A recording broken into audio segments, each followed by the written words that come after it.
Are you waking up with jaw pain or chipped tooth? That's a sign of unresolved stress.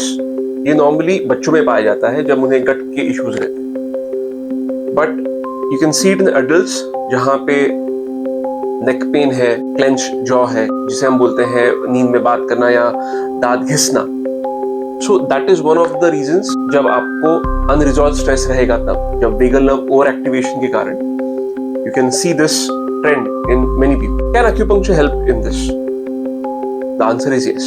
Acupuncture can definitely help with relaxing the vagal nerve. It tones and retunes the vagal nerve, by which the stress is resolved. You feel much more relaxed and composed. You can see its effect in few sessions as well.